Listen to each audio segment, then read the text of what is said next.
Hopefully बेटा audio और video ठीक ठाक आ रहा होगा आपको, ठीक है। और प्लीज़ अगर ऑडियो और वीडियो ठीक है तो क्लास को लाइक कर दीजिएगा।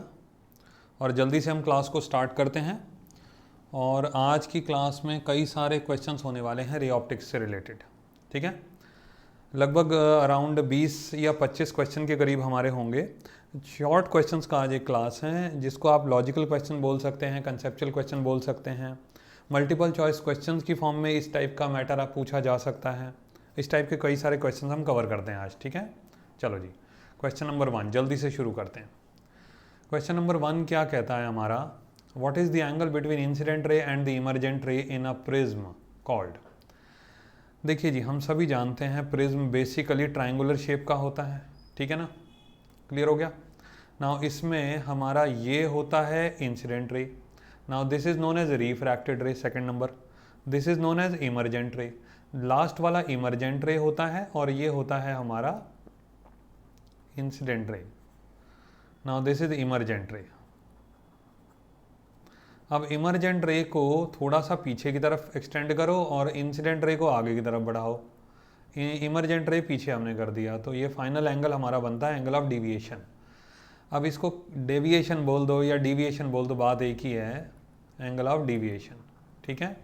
Now angle of deviation option number हमारा ए। देखिए ध्यान रखिएगा, इंसिडेंट रे और इमर्जेंट रे के बीच में पूछा है, तो पहला वाला रे और थर्ड वाला रे, ठीक है, तीन दोनों के बीच में, बीच वाले रे को हमको कंसिडर नहीं करना है, लेकिन जब भी आप ये स्ट्रक्चर बनाते हैं तो बीच वाला रे तो आता ही है। तो क्वेश्चन नंबर 1 हमारा कंप्लीट होता है फर्स्ट ऑप्शन के साथ, ठीक है। नाउ इसी के साथ आप जल्दी से बढ़ते हैं क्वेश्चन नंबर 2 पे। आंसर आपने साथ साथ कमेंट बॉक्स में मेंशन करने की कोशिश करनी है, या लाइव चैट ओपन है उसके साथ मेंशन कर सकते हैं, ठीक है ना, उसके अंदर मेंशन करो। कोशिश करो कि खुद ब खुद करने की कोशिश, मतलब आपका आंसर आना चाहिए। अगला क्वेश्चन है, refractive index and wavelength are directly proportional to each other. Okay, हमको बोलता है रिफ्रैक्टिव इंडेक्स और वेवलेंथ एक दूसरे के डायरेक्टली प्रोपोर्शनल होता है, ऐसा होता है, ट्रू और फॉल्स, ये बताना है हमको। देखिए एक छोटा सा पॉइंट ज़रा समझो। अगर रिफ्रैक्टिव इंडेक्स ज़्यादा होता है ना, इसका मतलब क्या है वो सुनिए। अगर रिफ्रैक्टिव इंडेक्स ज़्यादा होता है, इसका मतलब मोर बेंडिंग ऑफ लाइट। अब छोटा सा हम एक एग्जांपल लेते हैं, प्रिज्म का लेते हैं, ठीक है जी। यहाँ पे हम सब जानते हैं कि जैसे ही वाइट लाइट आप इंसिडेंट करते हो तो सबसे ज़्यादा बेंड कौन होता है, वॉयलेट कलर। सबसे ज़्यादा बेंड जो कलर होगा, इसका मतलब उसके लिए रिफ्रैक्टिव इंडेक्स की वैल्यू सबसे ज़्यादा है। तो यानी कि वॉयलेट कलर का जो रिफ्रैक्टिव इंडेक्स होगा वो रेड कलर से ज़्यादा होगा, क्योंकि रेड कलर सबसे कम बेंड होता है। रेड कलर का रिफ्रैक्टिव इंडेक्स कम हुआ, वॉयलेट कलर का रिफ्रैक्टिव इंडेक्स ज़्यादा हुआ, नंबर 1। दूसरी बात, हम ये जानते हैं कि रेड कलर का जो वेवलेंथ है वो सबसे ज़्यादा होता है और रेड कलर का रिफ्रैक्टिव इंडेक्स सबसे कम है। इसका मतलब वेवलेंथ ज़्यादा हुई और रिफ्रैक्टिव इंडेक्स कम हुआ, ये रिलेशन बनता है ना। वेवलेंथ ज़्यादा, रिफ्रैक्टिव इंडेक्स ज़्यादा तो वेवलेंथ कम, या उल्टा बोल दो कि रिफ्रैक्टिव इंडेक्स कम तो वेवलेंथ ज़्यादा। अब जब दोनों एक दूसरे के इन्वर्स हुए तो ये स्टेटमेंट तो फॉल्स हो जाता है। आपको समझ आ रही बात? नहीं समझ में आ रही तो दोबारा इस कंप्लीट जो मैंने एक्सप्लेनेशन दिया इसको समझने की कोशिश करिएगा। तो यहाँ पर ये आंसर हो जाता है फॉल्स। रिफ्रैक्टिव इंडेक्स और वेवलेंथ एक दूसरे के इन्वर्सली प्रोपोर्शनल तो हो सकते हैं, ये तो कुछ हद तक आप मान सकते हो। एग्जैक्ट रिलेशन तो ये भी नहीं होता है, लेकिन फिर भी न्यूमेरिकल पॉइंट ऑफ व्यू से ये जस्टिफाइड है। फिर आप आपको ये ध्यान रखिएगा, विबग्योर का एग्जाम्पल कंसिडर करना ऐसे क्वेश्चंस में सबसे ज़्यादा सहायक रहता है। रेड कलर सबसे कम बेंड होता है, इसलिए रिफ्रैक्टिव इंडेक्स सबसे कम हो गया। रेड कलर का वेवलेंथ सबसे ज़्यादा है, रिफ्रैक्टिव इंडेक्स कम, वेवलेंथ ज़्यादा, तो एक दूसरे के इन्वर्सली प्रोपोर्शनल हुए। क्वेश्चन में कहता है कि डायरेक्टली प्रोपोर्शनल है, तो ये स्टेटमेंट फॉल्स हो गई, ठीक है। क्वेश्चन नंबर 3 पे आते हैं, how many types of spherical refracting surfaces are there. देखो जी, अगर ये क्वेश्चन होता ना केवल रिफ्रैक्टिंग सरफेस, मान लो स्फेरिकल लिखा ही नहीं होता, हम बोलते सिर्फ रिफ्रैक्टिंग सरफेस, तो हमारा आंसर हो जाता 3, क्योंकि प्लेन रिफ्रैक्टिंग सरफेस हो सकता है, स्फेरिकल में एक हो सकता है कॉनकेव और दूसरा हो सकता है कॉन्वेक्स। लेकिन क्वेश्चन में हमको क्या बोला है, क्वेश्चन में बोलता है सिर्फ रिफ्रैक्टिंग सरफेस का जवाब दो, तो उसमें हम आंसर क्या लिखेंगे, 2। एक हो गया कॉनकेव और दूसरा हो गया कॉन्वेक्स, दो टाइप के रिफ्रैक्टिंग सरफेसेस हो गए, दो टाइप के लेंस भी बोल सकते हो। हालांकि इसकी कैटेगरी और भी बनाई जा सकती है, लेकिन बेसिकली कभी वैसा क्वेश्चन आए तो 2 आंसर आप लिख के छोड़ दो। ठीक है जी, अगले क्वेश्चन पे आते हैं। नेक्स्ट क्वेश्चन बहुत अच्छा है। Convergent lens will become less convergent. Convergent lens का मतलब क्या हो गया? कॉन्वेक्स। कॉन्वेक्स नेचर जो है एक लेंस का, यानी कि कॉन्वेक्स लेंस जो है, कन्वर्जिंग लेंस जो है, उसका नेचर कम कन्वर्जिंग हो जाएगा। कब? वो सुनिए। देखो अब मैं यहाँ पे आपको एक एग्जांपल देता हूँ। ये हमारा एक लेंस है, बाहर है एयर, और लेंस का रिफ्रैक्टिव इंडेक्स होता है 1.5, एयर का रिफ्रैक्टिव इंडेक्स होता है 1, तो दोनों का डिफरेंस कितना हुआ? 0.5। ये ध्यान दीजिएगा, मैंने लिखा डिफरेंस ऑफ रिफ्रैक्टिव इंडिसेस। ठीक है, अब मैं आपसे क्या कह रहा हूँ? अब मैं आपसे कह रहा हूँ कि इसी लेंस को आप पानी में डिप कर दो। यहाँ हो गया हमारा 1.5 रिफ्रैक्टिव इंडेक्स, और यहाँ हो गया वाटर, वाटर का रिफ्रैक्टिव इंडेक्स 1.33, तो ओवरऑल जो डिफरेंस हुआ हमारा वो हो गया 0.17। अब देखो आप, डिफरेंस कम हो गया। जब दोनों में डिफरेंस कम हो गया ना, तो लाइट रे जो भी जाएगी वो दूर जाके मीट करेगी। यहाँ पे जो लाइट रे जानी थी वो जल्दी मीट करनी थी। ये ध्यान दीजिएगा इस पॉइंट पे। तो यहाँ पे हम बोलेंगे मोर कन्वर्जिंग नेचर, मोर कन्वर्जिंग नेचर। क्यों? क्योंकि ज़्यादा बेंड हो रहा है। यहाँ हम बोलेंगे लेस कन्वर्जिंग नेचर। अब मैं आपको छोटा सा हिंट देता हूँ, बल्कि हिंट क्या, एक ट्रिक समझ लो। अगर एयर के अलावा किसी भी दूसरे मीडियम में लेंस को आप डिप करते हो जो कि एयर से थोड़ा सा भी डेंसर हो, थोड़ा सा भी ज़्यादा डेंसर हो, तो उसमें जो कन्वर्जिंग नेचर है ना लेंस का, वो कम हो जाएगा। कन्वर्जिंग नेचर कम होने का मतलब ये है कि ओवरऑल रिफ्रैक्शन कम हो गया, यानी कि बेंडिंग ऑफ लाइट जो है वो कम हो रही है। तो अब आप ध्यान रखिए कि ऑयल है वो भी एयर से ज़्यादा डेंसर है, तो वहाँ भी कन्वर्जिंग नेचर कम हो जाएगा। जो वाटर है वो भी एयर से ज़्यादा डेंसर है, तो वहाँ पे भी कन्वर्जिंग नेचर कम हो जाएगा। तो ए और बी दोनों ऑप्शन इसके आंसर हो सकते हैं। तो ऑप्शन नंबर सी ये ठीक होगा। बेसिकली आंसर आप ऑप्शन नंबर सी को देंगे, तो क्योंकि ऑप्शन ए जो है वो भी करेक्ट है, ऑप्शन बी भी करेक्ट है, ऑप्शन सी कहता है कि दोनों करेक्ट हैं, तो ऑप्शन सी को टिक करके आ जाना। ठीक है जी। Question number 4। इस क्वेश्चन पे ज़रा ध्यान दो, 1 मिनट का टाइम लेकर के करो, बहुत आसान है ये क्वेश्चन।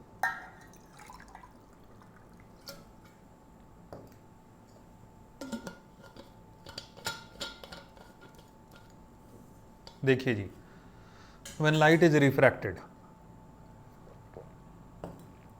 क्वेश्चन कहता है कि जब आपकी लाइट रिफ्रैक्ट होती है तो कौन सी क्वांटिटी चेंज नहीं होती? कौन सी क्वांटिटी? ये क्वेश्चन हर बच्चे को आना चाहिए, क्योंकि ना ये बहुत कॉमन क्वेश्चन है, पूछा जाने वाला।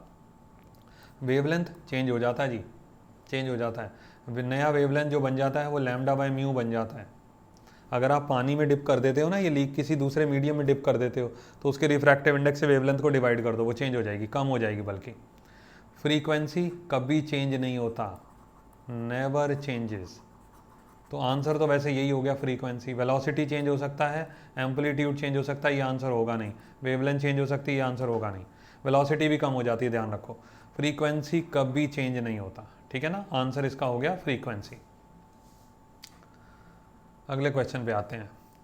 Raise of different colours fail to converge at a point after going through a converging lens. Okay जी, कौन सा डिफेक्ट कहलाता है? देखो जी, कन्वर्जिंग लेंस हमने ले लिया, यानी कि कॉन्वेक्स लेंस हमने ले लिया। यहाँ पे वाइट लाइट आप इंसिडेंट करते हो, तो वायलेट कलर तो सबसे जल्दी बेंड हो जाता है, तो ये वायलेट कलर का फोकल पॉइंट हो गया, focal point of violet colour. ये हो गया आपका focal point of red colour. अब इनके बीच में ना सारे कलर्स का फोकल पॉइंट बनता जाएगा, हर एक पॉइंट का अलग अलग फोकस हो रहा है। इसी का यहाँ पे जो स्टेटमेंट है इसका मतलब यही है कि डिफरेंट कलर्स हैं और वो डिफरेंट पॉइंट्स पे कन्वर्ज हो रहे हैं, इसका मतलब उनका फोकल पॉइंट अलग अलग है। ऐसे डिफेक्ट को आप क्या बोलते हैं? इस डिफेक्ट की वजह से कलरफुल इमेज बनता है, कलरफुल इमेज। और ऐसे डिफेक्ट को बोलते हैं क्रोमेटिक एबरेशन। एबरेशन का मतलब यहाँ पे डिफेक्ट है, क्रोमेटिक का मतलब कलरफुल, ठीक है, ध्यान रखिएगा। ऐसे डिफेक्ट को बोलते हैं chromatic aberration. Next question, what is the focal length of a plane mirror? बड़ा आसान है यार। फोकल लेंथ का फॉर्मूला क्या होता है मिरर के लिए? r/2, और radius of plane mirror is infinite. तो बताइए फोकल लेंथ भी क्या बनेगी? Infinite.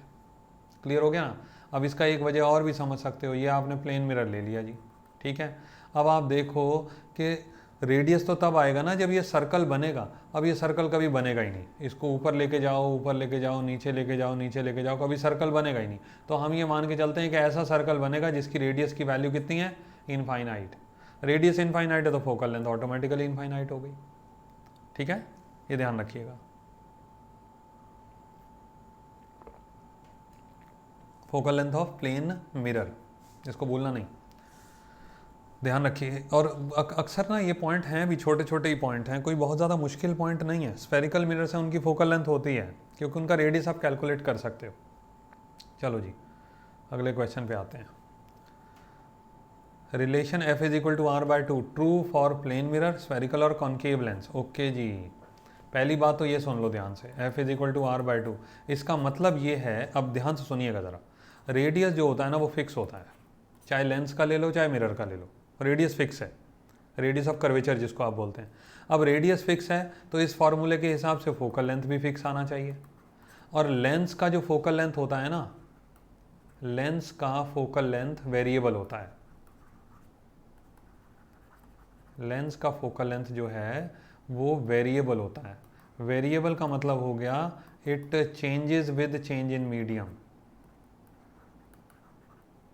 With change in medium.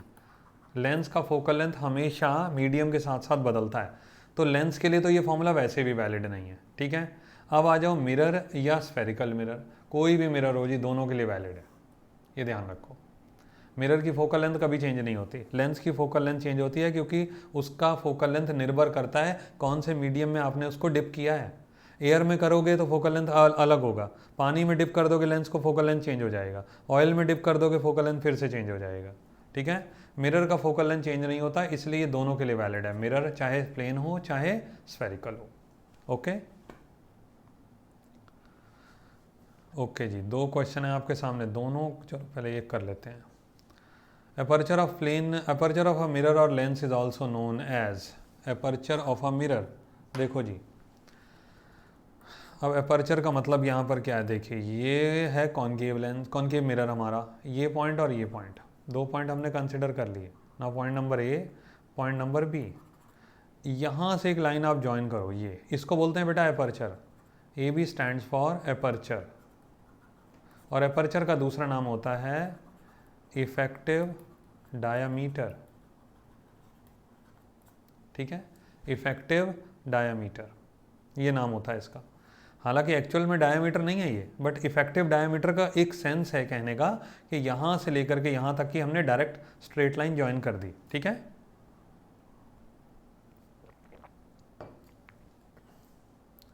अगले क्वेश्चन पे देखिए, what is meant by angular aperture, express it diametrically.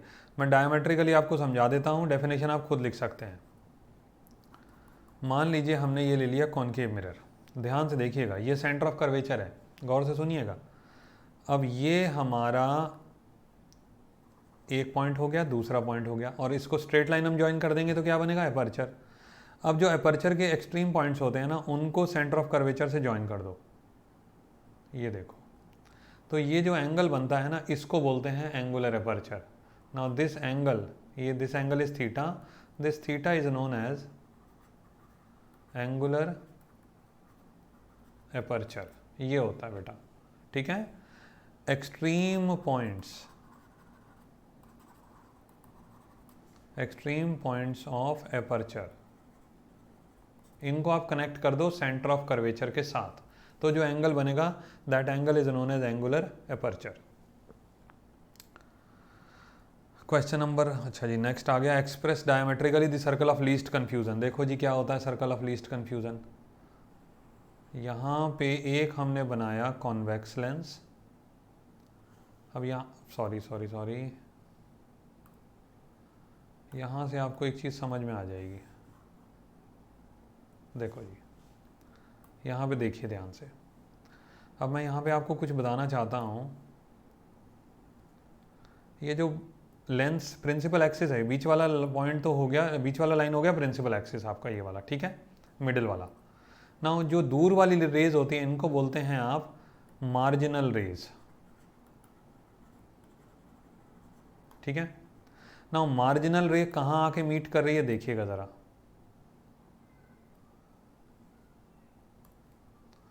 Marginal रे को मैं ये बना रहा हूँ, ये देखिए, ये हो गई हमारी मार्जिनल रेस, ठीक है। अब ध्यान से देखना ज़रा दूसरा पॉइंट, बल्कि एक काम करते हैं, इसको ना मैं एक डायग्राम इसका और रिपीट कर देता हूँ। ये हो गया हमारा मार्जिनल रे दूसरी,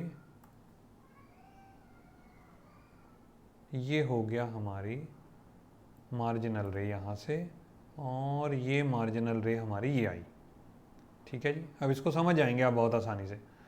अब मैं बनाने लगा हूँ पैरेक्सियल रेज। पैरेक्सियल रेज मैं यहाँ पे बनाता हूँ, देखिएगा ध्यान से। पैरेक्सियल रे का मतलब जो प्रिंसिपल एक्सिस के नज़दीक है, ठीक है ना। अभी क्या होने वाला है समझिए ज़रा इस बात को, ये रे ना दूर जाके मीट करेगी, ये इस पॉइंट पे आके मीट करी, ये देखिए, ये पॉइंट पे आके मीट करी। ये हो गया पैरेक्सियल रेज का फोकस, और ये हो गया मार्जिनल रेज का फोकस। अब इनके बीच में ना यहाँ पे आप देखो, ये जो पोर्शन है ये वाला, इसको बोलते हैं बेटा सर्कल ऑफ लीस्ट कन्फ्यूज़न, ये होता है। अब इसको अगर अच्छे से समझ जाओगे तो बहुत इजी हो जाएगा। दोबारा से बता देता हूँ, मार्जिनल रेज होती हैं प्रिंसिपल एक्सिस से जो दूर होती हैं, उनका फोकस ये बनेगा। पैरेक्सियल रेज जो प्रिंसिपल एक्सिस के नज़दीक होती हैं, उनका फोकस ये बनेगा। और जब ये क्रॉसिंग जहाँ पे होगा ना, मार्जिनल रेज और पैरेक्सियल रेज का क्रॉसिंग होगा, तो वो पॉइंट जहाँ पे आता है दैट इज़ नोन एज, वो पूरा एक सर्कल शेप जैसा बनता है, that is known as circle of least confusion.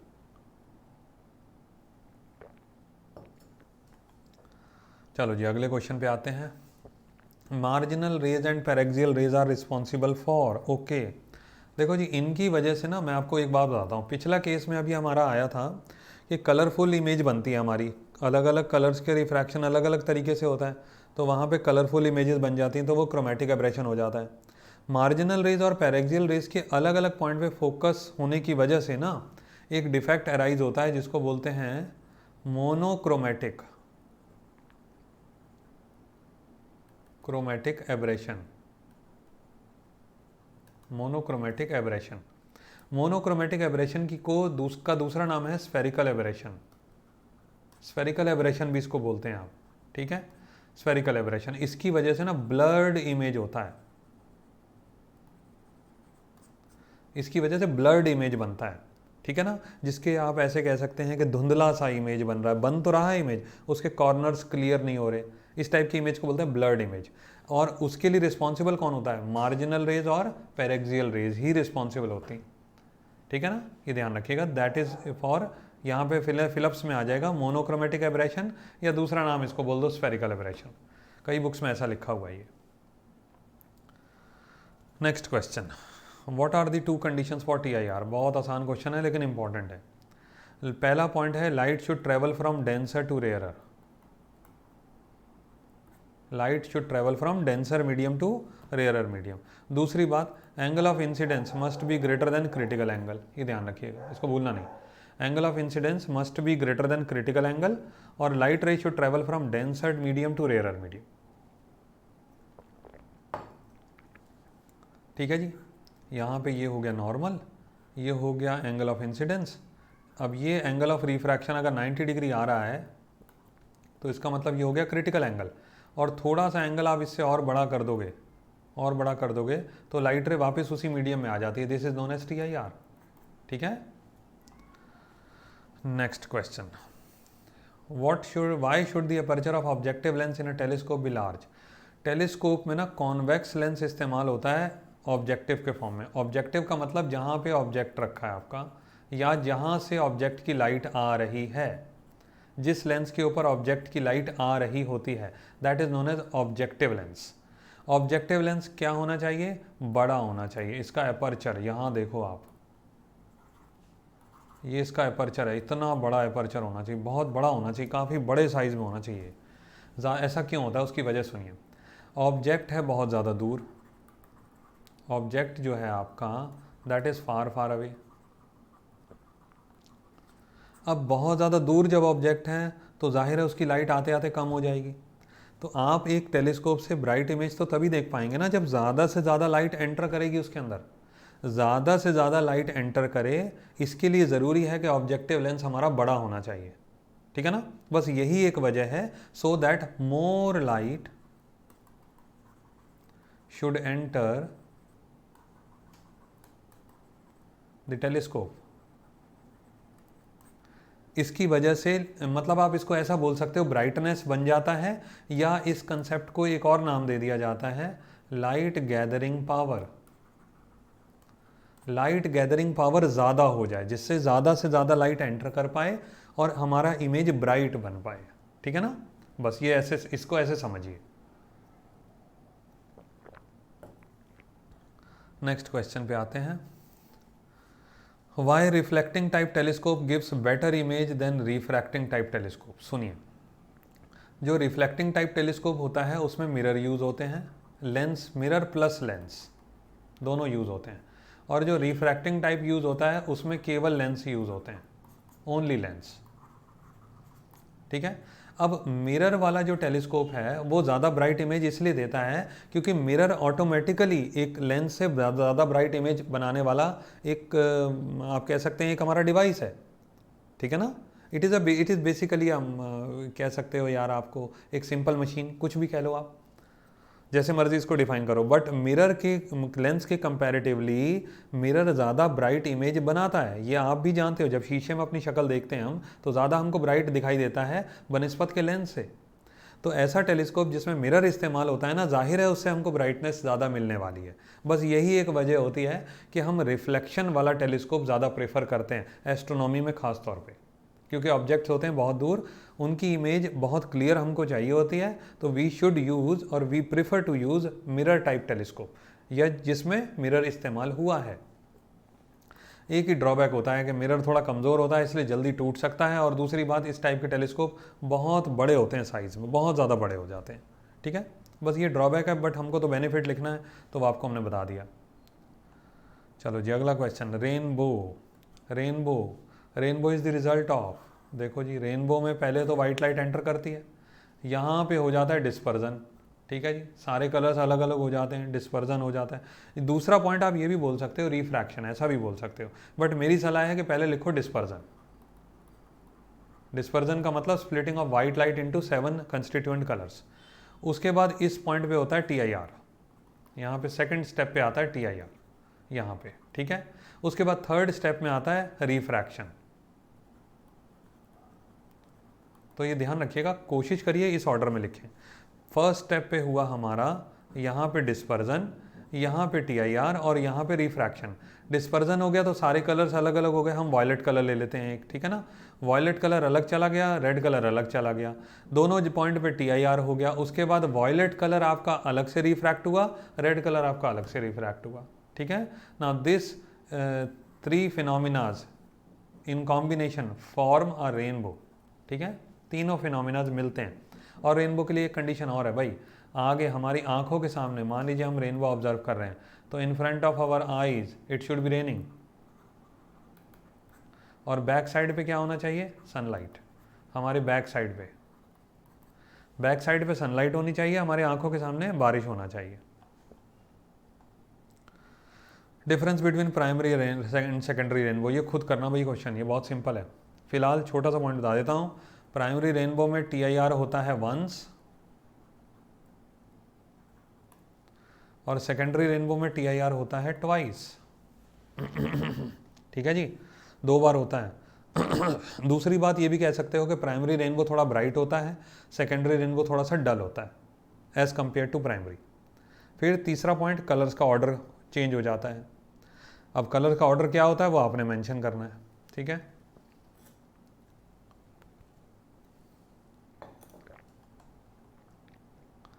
चलो जी, जल्दी से इस क्वेश्चन का आंसर देने की कोशिश करो, चाहो तो चैट बॉक्स में मेंशन कर दो।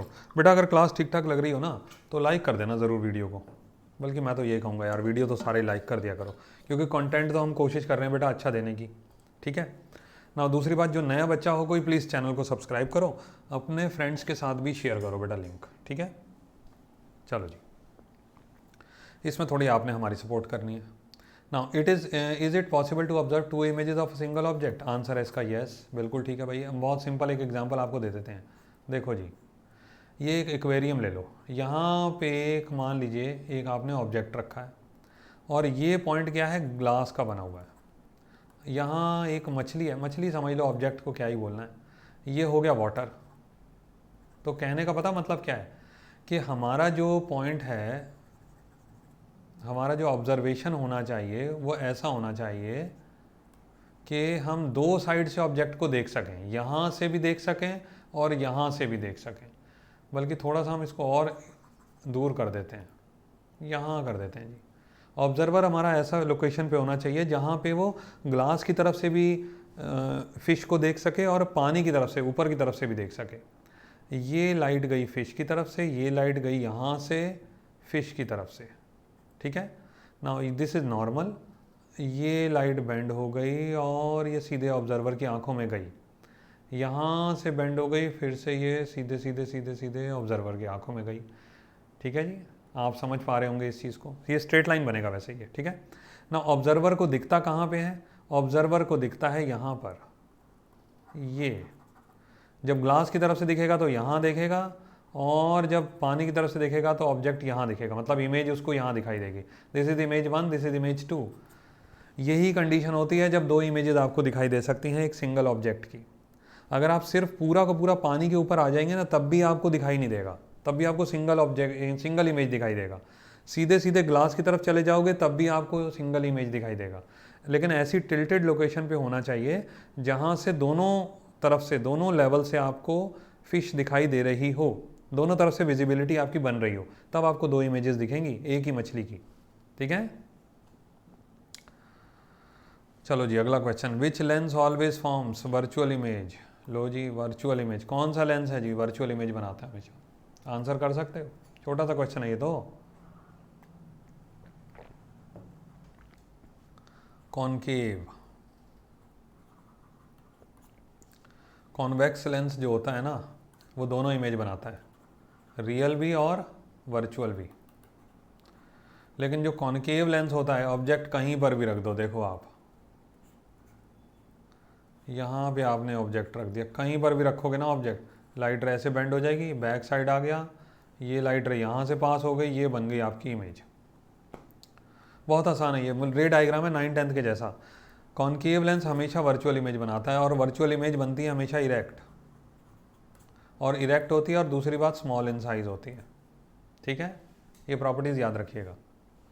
अगला question, what is the condition for two mirrors for so that infinite number of images are formed? इसके लिए मैं आपको 2-3 फॉर्मूलेज लिखवा देता हूँ बेटा, नोट कर लो यार जरा।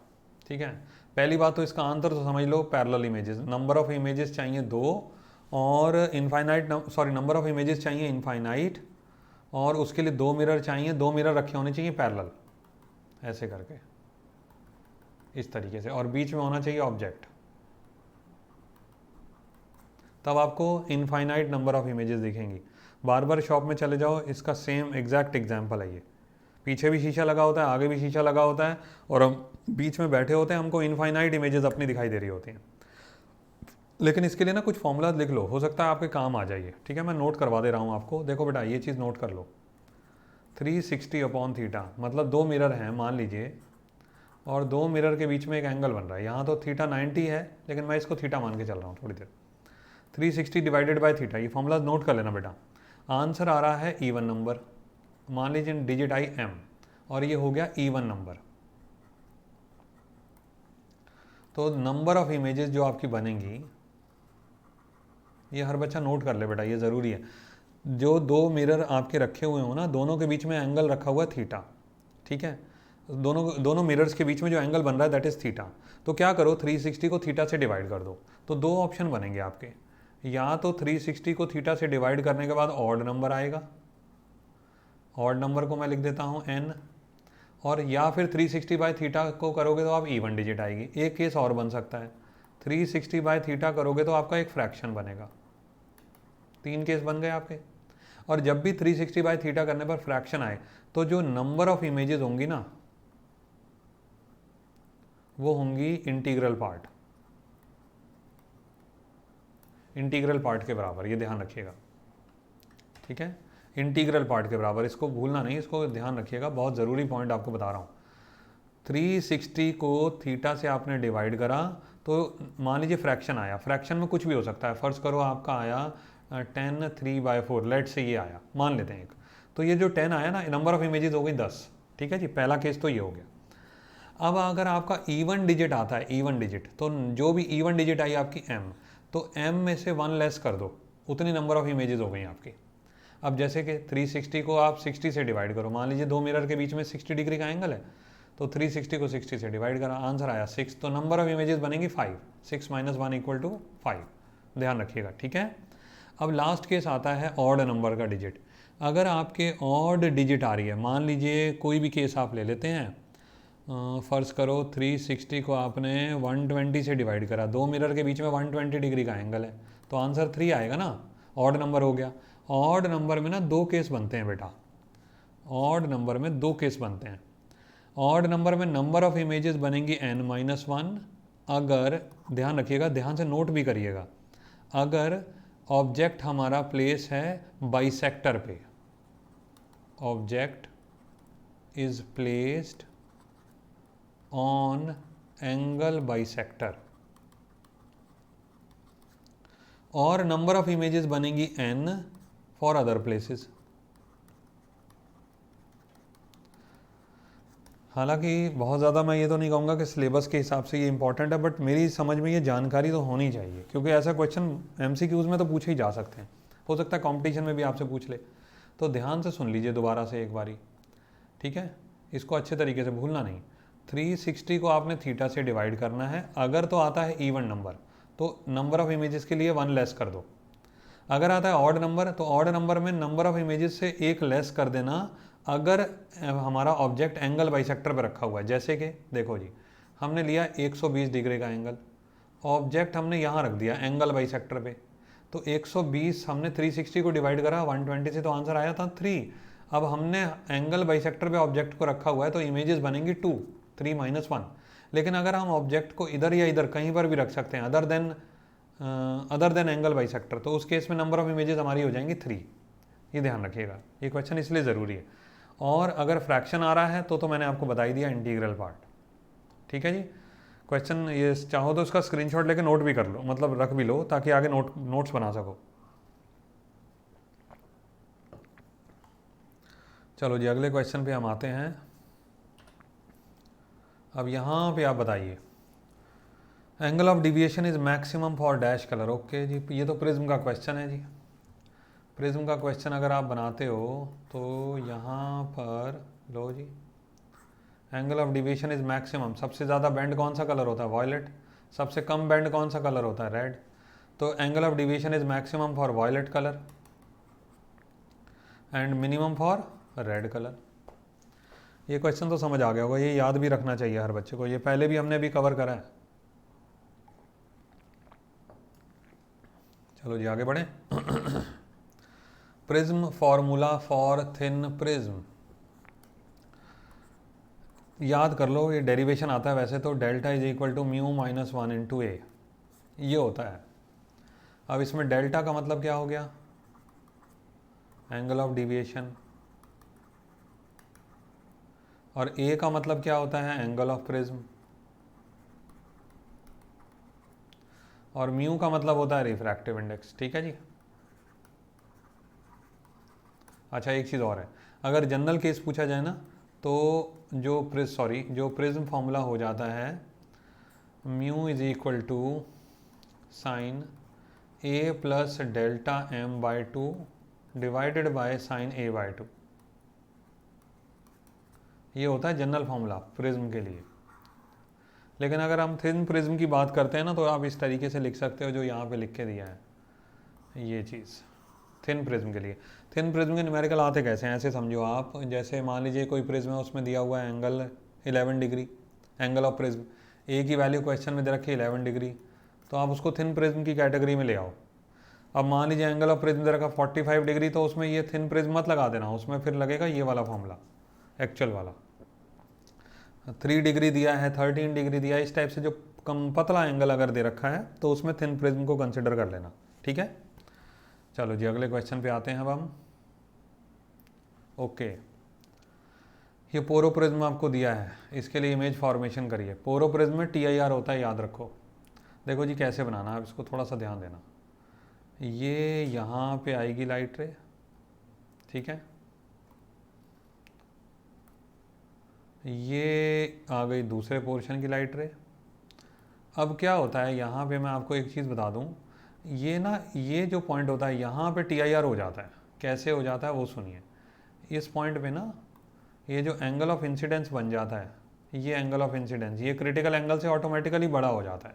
और जब क्रिटिकल एंगल से बड़ा हो जाता है तो ऑटोमेटिकली लाइट उसी मीडियम में वापस ट्रेवल कर जाती है। तो सीधे जाने के पॉइंट से यहाँ पे बनता है एरो। ये देखिए ये एरो है ना, तो यहाँ पर एरो की इमेज बनेगी। दूसरा केस, ये वाला यहाँ पे आ गया, ठीक है। तो फाइनली आपका जो ये इमेज बनेगा ना वो ऐसा बनेगा। देखो अच्छे तरीके से इसको समझ लेना, इसमें गलती नहीं करना। ये हो गया और यहाँ पे आपकी इमेज बन जाएगी इस तरीके से। ये देखिए ये जो एरो है ना, इसकी पॉइंट पे एरो ही आना चाहिए, देख लो, ठीक है। ये हुआ हमारा इमेज। अब मैं आपको एक चीज़ और बता देता हूँ। थोड़ा सा ऑब्जेक्ट को आगे लेके जाओ ऐसे करके, इमेज को थोड़ा पीछे लेके जाओ ऐसे करके। एंगल कितना बन रहा है? 90 डिग्री। तो इस केस में object and image are perpendicular to each other, ठीक है, ध्यान रखिएगा। इस तरीके से ऐसे होगा ये।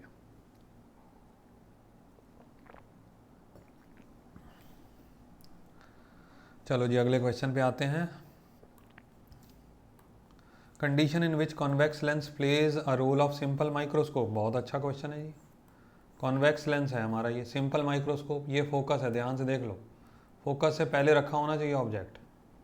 ये लाइट रे ऐसे पास होगी फोकस से दूसरे पॉइंट से, ये ऑप्टिकल सेंटर से पास होगी, इसको बैक साइड लेके जाओगे, इसको इधर लेके जाओगे तो ये इमेज बन जाएगा हमारा। ये होता है मैग्नीफाइंग ग्लास का केस। तो कॉन्वेक्स लेंस मैग्नीफाइंग ग्लास की तरह तभी रोल प्ले करेगा when object lies between focus and optical centre. ये होता है ऑप्टिकल सेंटर, इन दोनों के बीच में ऑब्जेक्ट लाई करना चाहिए, तब कॉन्वेक्स लेंस सिंपल माइक्रोस्कोप की तरह बिहेव करेगा, ठीक है। चलो जी अगले क्वेश्चन पे आ जाओ। Differentiate between distinct vision and relaxed vision in case of microscope. देखो जी डिस्टिंक्ट विजन का मतलब पता क्या होता है कि आपकी जो इमेज बन रही है उसकी जो दूरी है ना वो d है। d का मतलब लगभग 25 सेंटीमीटर ये है। और रिलैक्स्ड विजन का मतलब होता है कि इमेज आपकी बन रही है इनफाइनाइट डिस्टेंस पे, ये होता है। रिलैक्स्ड विजन में हमारा डायग्राम इस तरीके से, डायग्राम मैं आपके ऊपर छोड़ता हूँ बनाने के लिए। कंपाउंड माइक्रोस्कोप का केस है ये, और इसमें दो डायग्राम आपको बनाने हैं। एक बनाना है जब इमेज बन रही है फाइनल इमेज इन्फिनिटी पे, और एक केस है जब फाइनल इमेज बन रही है डी डिस्टेंस पे, डिस्टिंक्ट विजन पे। इसको बोलेंगे डिस्टिंक्ट विजन और इसको बोलेंगे रिलैक्स्ड विजन। जब इमेज इन्फिनिटी पे बनती है ना तो हमारी आंखों पे कोई भी स्ट्रेस नहीं पड़ता है, that is why relaxed vision नाम दिया जाता है। डिस्टिंक्ट विजन को कई बारी ना स्ट्रेस्ड केस भी बोल देते हैं, ये ध्यान रखिएगा, इस नाम से भी पूछा जा सकता है। दो डायग्राम आपने बनाने हैं, दैट इज़ योर ड्यूटी, ठीक है। चलो जी अगले क्वेश्चन पे आते हैं। What would be the expression for Snell's law if light goes from denser to rarer. Okay जी, देखो मैं आपको एक चीज़ बताऊं, ज़्यादातर बच्चे याद करके चलते हैं कि mu is equal to sine i upon sine r, ये याद करके चलते हैं, और वो केस ऐसा होता है। Now this is rarer medium and this is denser medium, तो ये एंगल आई हो गया, ये हो गया आर, ये लाइट रे रेयरर टू डेंसर जा रही है। अब इसका ना एक्चुअल मीनिंग क्या है वो भी सुनो ज़रा। ये है मान लीजिए पहला मीडियम एयर, दूसरा मीडियम है मान लीजिए वाटर। तो मुझे लिखना चाहिए a mu g is equal to sine i upon sine r, इसको सीख लो। अब ए म्यू जी का मतलब mu g divided by mu a equal to sine i upon sine r. अब म्यू ए क्या होता है 1, तो क्या करते हैं इसको सिर्फ म्यू छोड़ देते हैं, म्यू जी को म्यू छोड़ देते हैं, म्यू ए की जगह 1 लिख देते हैं, तो ये बन जाता है sine i upon sine r. लेकिन कंसेप्ट ऐसा है, शुरुआत ऐसे करनी चाहिए। मैं तो ये सलाह दूंगा कि यही चीज़ याद रखो तो ज़्यादा अच्छा है। ना अब जा रही है डेंसर टू रेयरर, तो क्या लिखोगे, वाटर म्यू जी, मतलब पानी से, सॉरी वाटर म्यू ए, यानी पानी से एयर में जा रहा है, तो आप लिखोगे sine i upon sine r, इस तरीके से। अगर उल्टा कर दोगे ना तो ये एंगल बन जाएगा, यहाँ पर ये एंगल बन जाएगा आई उल्टा केस में, और ये बन जाएगा आर, ठीक है ना। अब क्या करोगे ओपन करने पर, इसको कैसे लिखेंगे आप, mu A divided by mu W equal to sine i upon sine r equal to, अब म्यू ए की वैल्यू क्या हुई 1, तो यहाँ बन गया 1 अपॉन म्यू। तो जब भी आप स्नेल्स लॉ लिखें ना डेंसर टू रेयरर के लिए, तो वो ऐसे लिखें 1 अपॉन म्यू, और ये नॉर्मल फॉर्मूला होता है रेयरर टू डेंसर के लिए, जो एज इट इज़ बच्चे अक्सर लिख के आ जाते हैं। दोनों में डिफरेंस है बेटा, ध्यान रखना। What is the cause of twinkling of stars, इसका एक ही आंसर है यार, तारे का टिमटिमाना। असल में तो तारा कभी टिमटिमाता नहीं है ना, लेकिन इसका आंसर क्या है, एटमॉस्फेरिक रिफ्रैक्शन।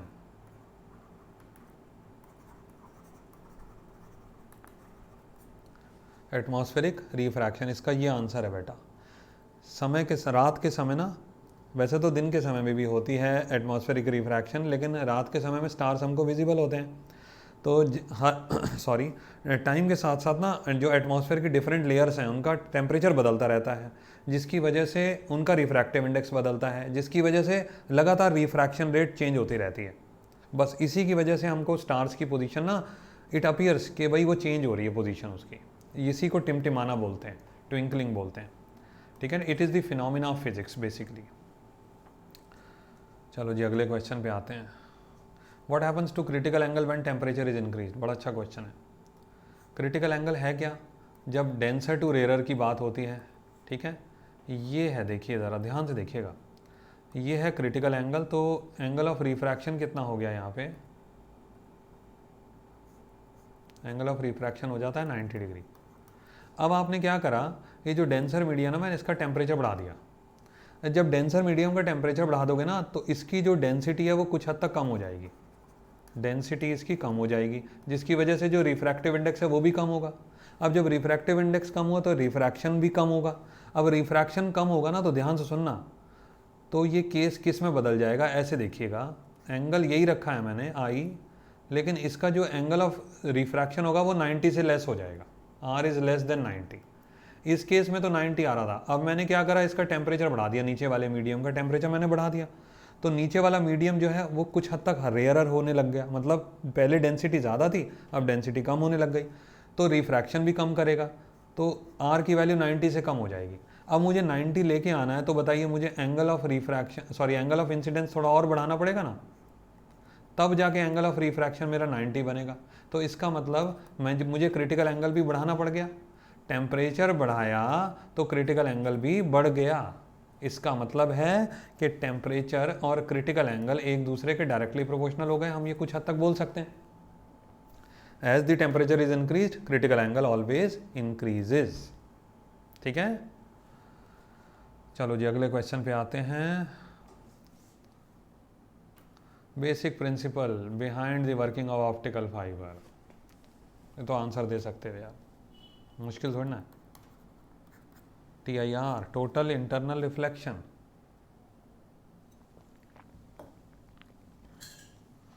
ये तो ये एप्लीकेशन ऑफ TIR में आता है।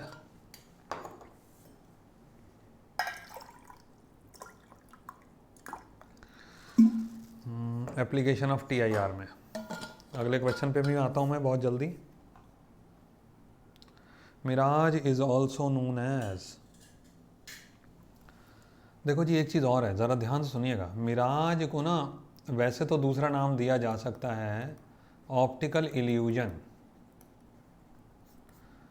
ऑप्टिकल इल्यूजन एक भ्रम है, पैदा करता है ये, बट कई बुक्स में ना ऐसा भी लिखा है, कई जगह पे आपको ऐसा भी मिलेगा कि भाई मिराज तो एक फिनोमिना है फिज़िक्स का, जो फिज़िक्स के कुछ एप्लीकेशंस या फिज़िक्स के लॉज से गवर्न होता है, तो mirage is actually a phenomena occurring in nature. तो ये भ्रम कैसे हुआ, ऐसा भी कई बार बोलते हैं। लेकिन अगर फिलिप्स में कभी क्वेश्चन आ जाए तो ये आंसर हमारा चल जाएगा। It is actually optical illusion, हम ये बात लिख सकते हैं। उसकी जस्टिफिकेशन क्या दी जाती है कि भाई जैसे हम नज़दीक जाते हैं तो वो हमारा जो मिराज जो हमको दिखाई दे रहा होता है वो गायब हो जाता है, ठीक है ना। तो एक्चुअल में था तो वो असलियत तो थी नहीं, इसलिए इल्यूजन का वर्ड जोड़ देते हैं। कई ऑथर्स ये भी कहते हैं कि भाई इल्यूजन का वर्ड आप जोड़ नहीं सकते क्योंकि it is actually a phenomena occurring, ठीक है। लेकिन फिलहाल अभी इस पर हम ज़्यादा चर्चा नहीं करेंगे, आप ऑप्टिकल इल्यूजन का आंसर लिख के आ सकते हो, ठीक है। मिराज दो तरीके से होता है और उसमें आज चलो क्वेश्चन ही आ गया। Superior mirage, superior mirage cold regions में होता है जिसको बोलते हैं लूमिंग, मतलब सुपीरियर मिराज का दूसरा नाम है लूमिंग, क्लैरिटी ज़्यादा होती है। और जो इन्फीरियर मिराज होता है, इन्फीरियर मिराज जो होता है वो हॉट रीजन्स में होता है, ठीक है। रेगिस्तान में जैसे समझ लो, रोड पे आप जा रहे हैं, बाई रोड आप ट्रैवल कर रहे हैं तो आपको पानी नज़र आता है, वो हो गया inferior mirage. Superior mirage colder regions में होता है। Mirage is the natural application of, okay जी, ये भी TIR। TIR तो बहुत इंपॉर्टेंट कंसेप्ट है, बहुत अच्छा कंसेप्ट है, बल्कि मुझे ये कहना चाहिए। मिराज ऑप्टिकल इल्यूजन जो जिसको आप बोलते हो वो TIR का ही एप्लीकेशन होता है। लो जी, convex lens forms, okay, dash and dash image. Convex lens कितने तरीके की इमेज बनाता है? दो तरीके की, रियल और वर्चुअल, दोनों बनाता है जी। कॉन्वेक्स लेंस में आप ये याद रखिए कि अगर आपका ऑब्जेक्ट फोकस या फोकस से पीछे रखा है तो बनेगी रियल इमेज, लेकिन अगर आपने ऑब्जेक्ट यहाँ रख दिया तो यहाँ फोकस और ऑप्टिकल सेंटर के बीच में रख दिया तो बनेगी वर्चुअल इमेज, ठीक है, ये ध्यान रखिएगा। जबकि कॉनकेव लेंस है वो हमेशा ही वर्चुअल इमेज बनाता है। नेक्स्ट क्वेश्चन, अच्छा जी मेरे ख्याल से हो गया, ओवर हो गया, ओके सॉरी। चलो जी, होपफुली ये सारे क्वेश्चन आपको समझ आ गए होंगे, उम्मीद है। और बेटा अगर सारा मैटर समझ आ गया और क्लास हमारी ठीक ठाक लगी हो तो प्लीज़ लाइक करके जाइएगा और चैनल को सब्सक्राइब ज़रूर करना है और फ्रेंड सर्कल में अपने शेयर करो सो दैट थोड़ा सा चैनल भी ग्रो कर जाए और थोड़ा सा हम बच्चों को और बेनिफिट्स भी साथ में देने की कोशिश करेंगे। मैं जल्दी ही जो भी हमने क्लासेस ली हैं उसमें टाइम स्टैम्प्स लगाने की कोशिश करूँगा जिससे कि आपको क्वेश्चन का टाइम, जैसे जो भी क्वेश्चन है उसका टाइम आपको पता चल जाएगा और इससे ये भी आइडिया लगेगा कि एक क्लास में हम लगभग कितने क्वेश्चंस कर रहे हैं, ठीक है जी। Best wishes for exams, thanks.